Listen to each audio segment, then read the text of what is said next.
Carlos Pañi. Además, mapa de peras y manzanas, testimonios sobre la inflación galopante, el sueño espacial en fotos de Luciana de Michelis y la despedida de Riquelme. Suscríbete y te la mandamos sin costo de envío a todo el país. Crisis, una revista que te queda. revistacrisis.com.ar. Desinteligencia Artificial. Hernán Banoli y Marco Zurita analizan las historias que nos contamos cuando nos cuentan historias. Libros, series, películas y algunas cosas más. Crisis en el aire. Desinteligencia Artificial en el aire. Marco Zurita, buen día. Buen día. ¿Cómo va? Bien, me acaba de dejar sordo Natalia, me subió el volumen a 10 de mis auriculares. Perfecto. Bueno, yo mientras estaba viendo que atrás mío dice hate speech.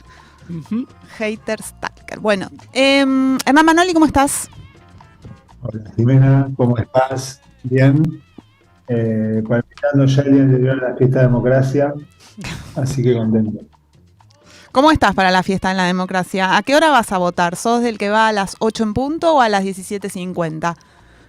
Mira, a mí me ha pasado algo que es que yo tenía documento en la comuna, creo que es la comuna 2, y me voy a tener que trasladar bastante para votar. Voto en el Colegio Público de Abogados, así que intentaré ir a la mañana, con esa población tan vibrante y jovial que hay en esa comuna. Esperemos que no se demore mucho. Buen día, Hernán. Voy a aprovechar este momento para hacerles una invitación al aire, comprometedora, a nuestros columnistas Marco y Hernán, porque vamos a avisar y a los oyentes de este podcast tan sobre escuchado, todo, que el próximo viernes, 18 de agosto, hablando de las PASO, vamos a presentar el último número de la revista a las 19 horas en el Morán, bajo el título ¿Qué hacer después de las PASO? Así que ambos están públicamente invitados y comprometidos a participar. Bien, pero no íbamos a hablar. Dale. ¿Va a haber qué? Gilets. No íbamos a hablar de las elecciones en este bloque, o sí, tal vez. Así que les doy la palabra. Bien, esta emisión de Desinteligencia Artificial entraría dentro de los episodios teóricos. Esto sería como un teórico. Si los demás son prácticos, esto es un teórico. Muy bien.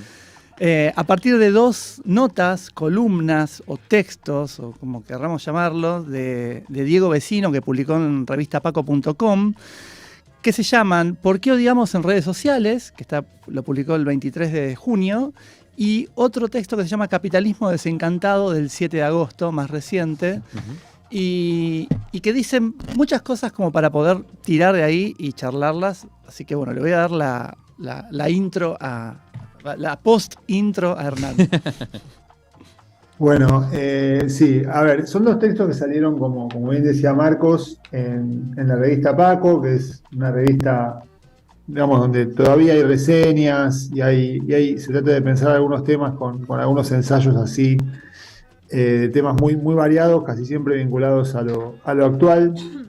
Y en especial nosotros queremos, en este caso, agarrar 2 columnas de Diego, que bueno, Diego es un sociólogo, actualmente trabaja en alguna oscura corporación, vive en Colombia, y Marcos y yo tenemos una relación cada uno desde su lugar, casi tenía una correspondencia interrumpida con él, pero lo que nos interesó de estos últimos 2 artículos es una cuestión que me parece que también se vincula lateralmente con las elecciones, y que es la cuestión de las audiencias. Yo voy a contar un poco uno de los 2 textos y creo que está bueno si Marcos quiere contar el otro, y después vamos a ver cómo lo vamos a vincular con el tema de cómo pensamos a las audiencias hoy, ¿no? Que nosotros creo que estamos formateados con una cabeza muy siglo XX de pensar a las audiencias como masas mudas, a veces indiferenciadas, o que se pueden clasificar por variantes sociodemográficas. Y lo que plantean estos 2 textos es que son son un poco más diferentes y contradictorias.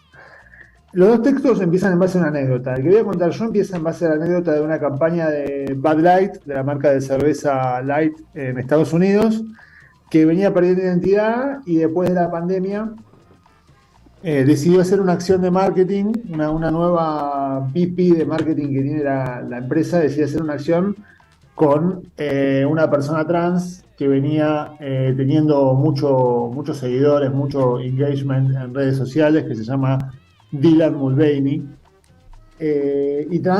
Y Bud Light era una cerveza muy asociada a los valores, digamos, semi-rurales o del interior profundo de Estados Unidos, donde las personas trans supuestamente no tenían mucha afinidad con la identidad de la marca. La cuestión que la cerveza hace una acción y esto genera un boicot espantoso, terrible, de parte de todas las personas, o por lo menos de parte de personas famosas, tanto del mundo de la política como de los espectáculos, que tomaban Bud Light. Que más allá de la anécdota y más allá de la transfobia, el artículo dice que no es tanto transfobia, sino que se tocó algo identitario de un pequeño segmento decreciente del mercado y que con esas cosas no se puede joder por un clima, digamos, de fragilidad ontológica que atraviesa hoy en sí la sociedad contemporánea. Pero bueno, más allá de todas las reacciones que generó eso y más allá de que hay una cultura muy de boicot a las empresas en los Estados Unidos, digamos, ya se pasó que cuando Nike apoyó el Black Lives Matter, quemaban zapatillas, digamos, siempre hacen esas cosas, después siguen consumiendo igual. Pero más allá de eso, me parece que lo que nosotros queremos traer acá un poco a charlar es el rol de las audiencias. ¿Qué pasa con esas audiencias que de repente se enfurecen, se sienten amenazadas, queman cosas y al mismo tiempo están requete contra hiperfragmentadas y tienen un comportamiento poco predecible o oscuro y errático, como el que algunos analistas dicen que puede ocurrir en las elecciones de mañana? Así que me parece que esa es una primera entrada. Creo que Marcos puede contar el otro y también tirar un poco del hilo. Bien, sí, solo una nota al pie, que entre las reacciones en contra de Bud Light aparecía ahí unas escenas de Kid Rock con un rifle disparándole a un pack de cervezas. Es hermoso, es un gran país, es un gran país. Me imagino. ¿Le tiraban al aire la lata para que le apunte? No, la tenía lejos y le tiraba con un rifle y ahí ya está. Y ahí se murió Bud Light, la mató Kid Rock. Es como si el chaqueño palavecino le disparara a la Quilmes. Total. El chaqueño es nuestro Kid Rock, claramente. El otro artículo, que se llama ¿Por qué odiamos redes sociales?, también arranca, como decía Hernán, con una anécdota de la renuncia que hace Anthony Oliver Scott, que era el crítico histórico de cine del New York Times, que de golpe dice: no voy a hacer más críticas, y explica, ¿no? Es un tipo formado en Harvard y todo, con mucha alta cultura, alguien que se quedó básicamente en el siglo XX y no entiende las dinámicas de lo nuevo. Lo que no entiende, él echa dos razones de por qué renuncia a ser crítico ahora. La primera, le echa la culpa al streaming, dice que ya no hay más cine. O sea, lo que le preocupa es que las cadenas, las empresas de streaming producen películas serias. Ahí se le desorganizó todo al pobre Scott, porque que Netflix produzca Scorsese se le cae, y que la película aparezca en la tele antes que en los cines, se le cae todo lo que... Y te la recomienda un algoritmo antes que un crítico, me imagino. Y que queda en el mismo lugar que la de Francella. Entonces hay algo ahí que él intenta reordenar eso desde su siglo XX y no le sale, porque la gente no le interesa que alguien le plantee, esta audiencia no le interesa que alguien venga a decirle, a legitimarle cosas, a decirle lo que tiene que hacer, lo que no tiene que hacer. El tipo empieza como a decaer cuando hace una mala crítica de una película de Marvel y le saltan, al igual que a Bud Light, todos los trolls y el fandom de Marvel al cuello, por diciendo que no entendió nada, que es probable que no haya entendido nada, y quiso hacer una crítica de la película de Marvel como si fuera que está haciendo una crítica de una película de Fellini, y ahí se le rompieron las herramientas, digamos.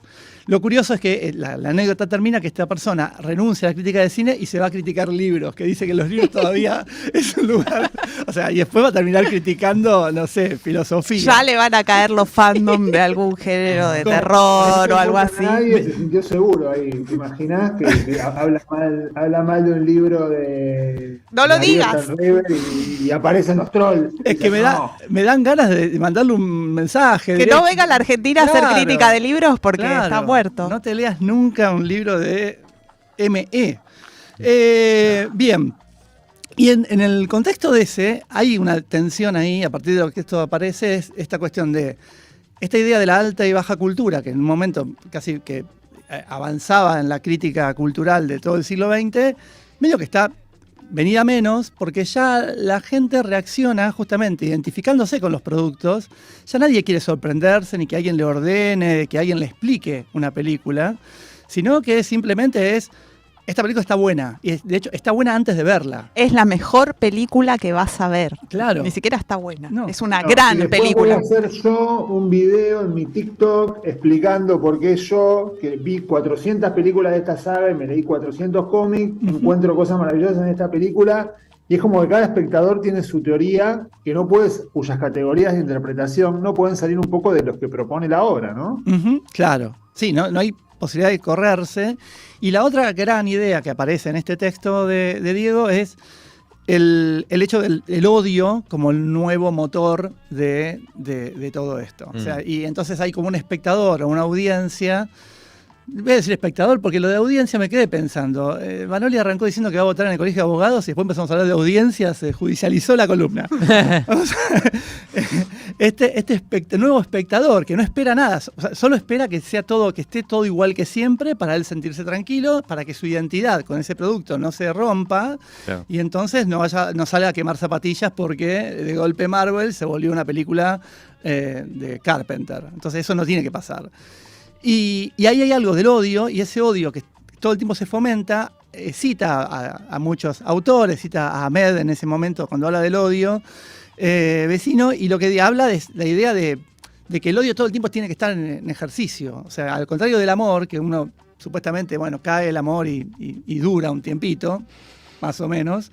El odio se acaba rápido, entonces es como que es una emoción que hay que todo el tiempo hay que estarle encima y además se autogenera, entonces... Era como el darle de comer al troll. Claro, y es como una gran indignación, una fuente de indignación, y esa es la emoción que circula en la comunicación y lo que circula también en esto. Y en ese contexto no hay lugar para que alguien diga, che, me parece que no está tan... Ni siquiera que diga que es malo. No, me parece que no está tan bueno la última película, para no poner ejemplos.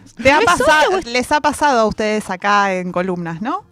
Claro, sí. De criticar algo. Y sí, después... yo cada vez que me critican yo le echo la culpa a Hernán, que es Hernán el que no hace, y Hernán hace lo mismo conmigo. Che, pero ¿es odio o es tolerancia? O sea, como hay algo también de si no estás diciendo lo que yo quiero escuchar, más, o sea, el odio es la reacción, digamos, pero hay una cosa de yo espero esto y se tiene que cumplir esto que espero, y si no es como... Sí. Lo esperaba, la redundancia, claro, hay algo ahí del deseo y del...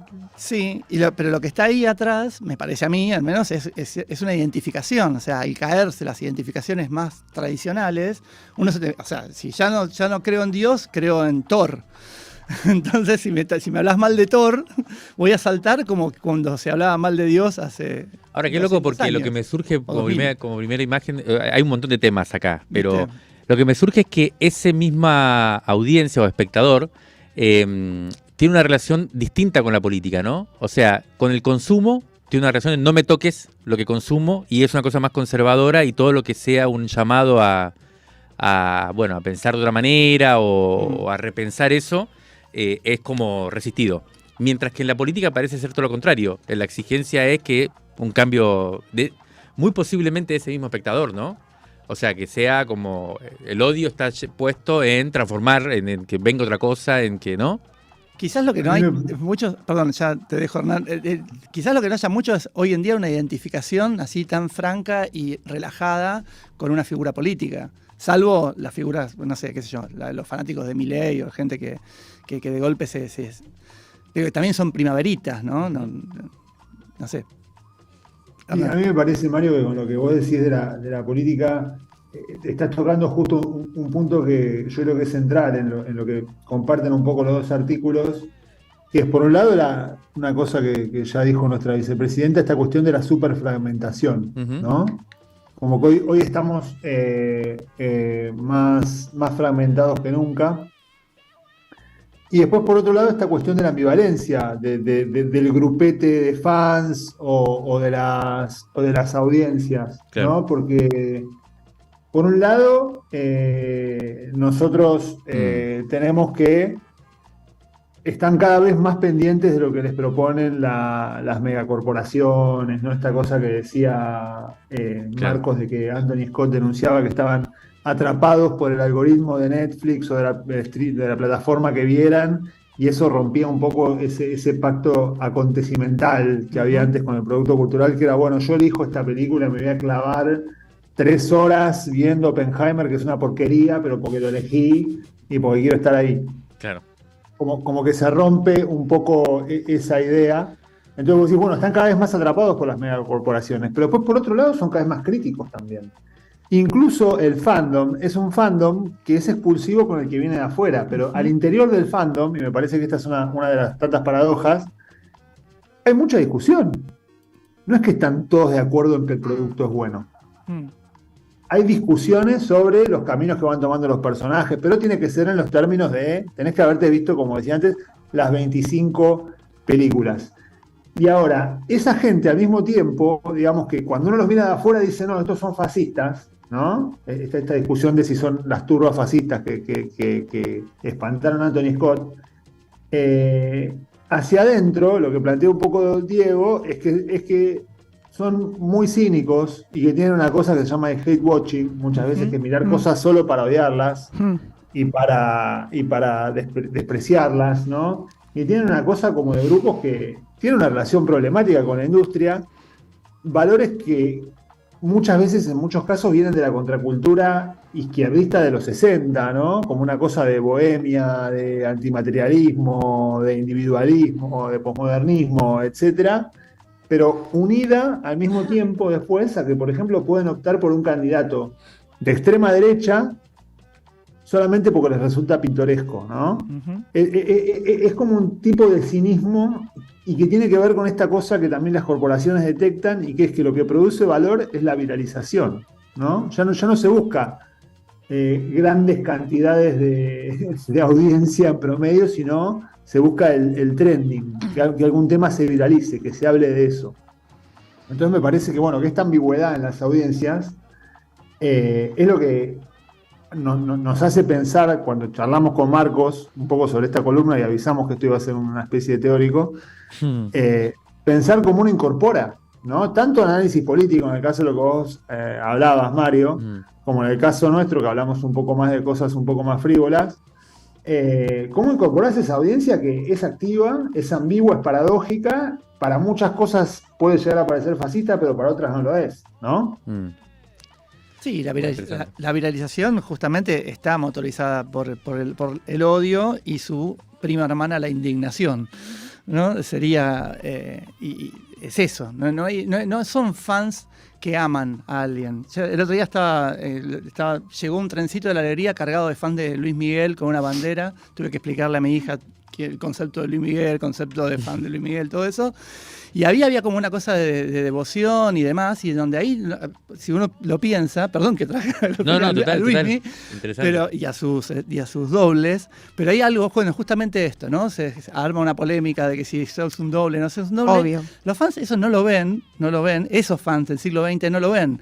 Capaz que si a Luismi lo siguiera unas nuevas generaciones, estarían discutiendo puertas adentro algún análisis para ver si es un doble o no, o sea, se discute la obra, y quizás desde cierta indignación, este cinismo, este hate watching, tiene que ver con algo de que la emoción que está más a mano es la indignación y es la crítica en el sentido de la protesta o del berrinche.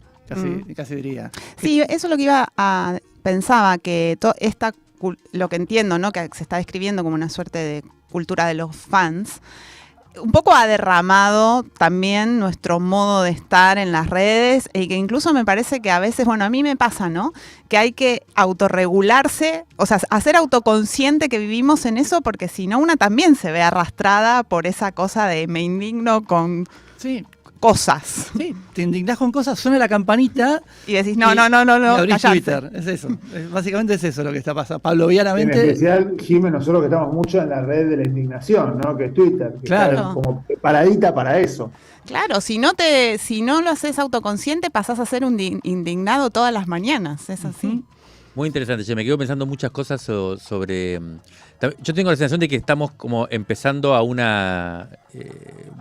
retorno a los 90, ¿no? En cierta manera. No voy a justificar por qué o a explicar por qué, pero si algo, digamos, lo que ustedes plantean, algo pone de diferente en ese sentido, que es esa especie de estado anímico, que en los 90 yo creo que era mucho más de fascinación con esta lógica del consumo y de adhesión y de creencia, que de alguna manera el kirchnerismo después viene a explotar eso a nivel también político, ¿no? Uh-huh. De la adhesión, de la creencia, de la renovación de esa. Y hoy me parece que lo que prima, y eso es interesante también para pensarlo, es eso, esta otra lógica, ¿no? La indignación, el encierro en la propia creencia, digamos, que tiene algo de activo y pone en cuestión, y eso es lo que me parece que es el desafío más grande, para no tampoco reírse de esta situación, ¿no? Porque no es para nada interesante, que es la imposibilidad de un orden. Uh-huh. Único, ¿no? General, o incluso la posibilidad del sentido, uh-huh. En el sentido más, común, ¿no? Del sentido común. Claro. Entonces, sí. Bueno, es interesante el desafío. Sí, se va a volver a poner de moda los libros de Douglas Coupland, que tanto nos gustó en los 90. No sé, Hernán, le doy la palabra a Hernán y después cerramos. Yo coincido con lo que dicen y también, Mario, complementando lo que vos decís, también unos cambios muy rápidos. Yo el otro día escuchaba un podcast de Mariana Moyano que hablaba de esto, en las formas en las que se produce la comunicación y el sentido, ¿no? El sentido sobre la crisis, el sentido sobre hacia dónde vamos, el sentido sobre cómo interpretamos toda esta fragmentación. Me parece que es una época apasionante para esas cosas y por eso creo que nos podemos permitir con Marcos estas pequeñas disquisiciones teóricas en la columna. Bien. Bueno, hablando de odios y hablando de redes y hablando de todo esto, vamos a cerrar esta columna con un tema de Los Puncetes, una banda española que tiene ya más de 10 años, no tiene 10 años todavía, va a tener 10 años el año que viene, un tema que se llama Opinión de Mierda y su letra es autoexplicativa.